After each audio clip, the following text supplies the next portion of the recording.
Yes, good morning everybody. One of the themes this morning has been change. And for me, that's my life at the present moment. I've only been in the district just over a year now, 18 months. Before then I was in New Zealand. So it's new district, and Anne, with her persuasive way, has persuaded me to get involved in training, which again is something new to me. So I hope you're going to be kind to me anyway. Anyway, I've volunteered to talk about communication, collaboration and connection. But first of all, what is communication? The example of bad communication. A friend of mine was getting up the other morning, his wife was just getting out of the shower, he went into the shower, and just as he did, the front door bell went. Oh dear, what's going to happen? So his wife said, don't worry, I'll slip a towel on and I'll go down and see who it is. Opened the door, and there was the next door neighbour. She said, oh, how can I help you? He said, oh, if you drop that towel, I'll give you £800. Whereupon she was a bit shocked. But then she suddenly thought, shoes, handbags, all that. So she got excited about that sort of thing and let the towel drop.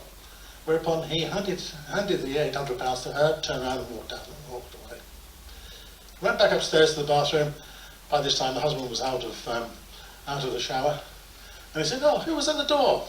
She said, oh, it was the next door neighbour. Oh, that's good. Did he give you the £800 he owes me?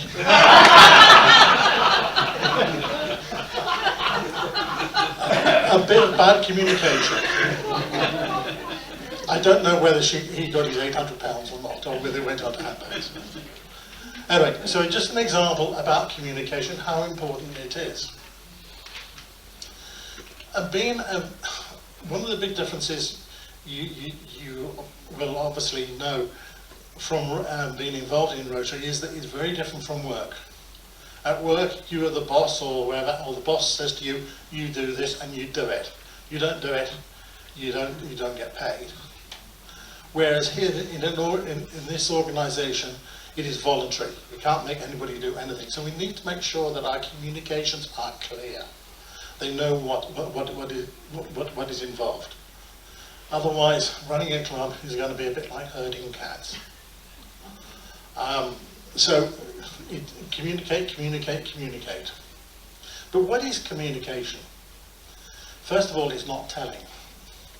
It's a two-way process. In that if you just tell somebody something, they might not understand it or they might not want to understand it. So you need to start thinking and getting feedback from them to make sure that they've actually understood what you said.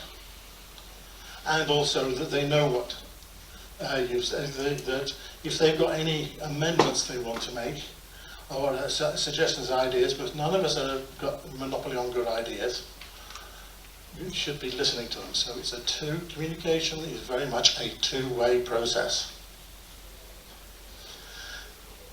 We also need to be careful about the language we use. Even this morning we've used DMS. What is DMS? And other bits of jargon. And also it's things like, it makes perfect sense to me, or it might make sense to you, but it doesn't make sense to me. How could I be any clearer? That's rather degrading, actually. Why, sort of implying that they're thick. Why can't you understand this? And so on and so forth. Be careful of your language. Be careful. Because actually, language is unique. Once you've said something, you can't take it back. So you need to be careful what you're saying. So communication is make sure it is understood, make sure there's no argument, and also make sure you're talking to, not down to or up to. Collaboration. Teamwork. We've heard about teamwork before. Sorry. Right, no problem. The sum of the whole is better than the sum of the individual parts. We all have our strengths, we all have our weaknesses. And hopefully by working in collaboration, our strengths will be enhanced and our weaknesses will be covered. One of the things that annoys me about going around clubs is the competition between the clubs. We are the same organisation. We are Rotary. We're one of a 1.4 million member organisation in 230 countries around the world. It doesn't matter whether you're in Timbuktu or you're in Hereford.